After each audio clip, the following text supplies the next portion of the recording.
নমস্কার, আমি সঞ্চয়িতা। এই যে একে দেখছেন, এ হচ্ছে আমার কুট্টুস, ৭ বছর বয়সী একটা দেশি বাচ্চা।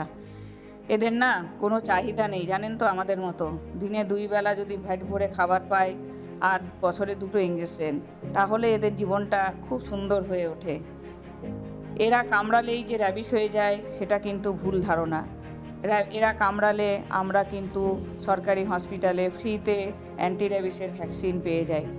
তাই বলবো, এদেরকে ভয় পাবেন না, এদেরকে ঘেন্না করবেন না। এরাও কিন্তু অনেক পরিষ্কার পরিচ্ছন্ন থাকতে জানে। সেটা আমার কুট্টুসকে দেখলেই আমি বুঝতে পারি। তাই বারবার আপনাদেরকে রিকোয়েস্ট করব, এদেরকে ভালো রাখার চেষ্টা করুন। নিজেরা না পারুন, যারা করে তাদেরকে হাত বাড়িয়ে দিন সাহায্যের, এবং এদেরকে একটা সুস্থভাবে বাঁচার একটা জায়গা করে দিন। ভালো থাকবেন, সুস্থ থাকবেন, আমার সাথে থাকবেন। নমস্কার।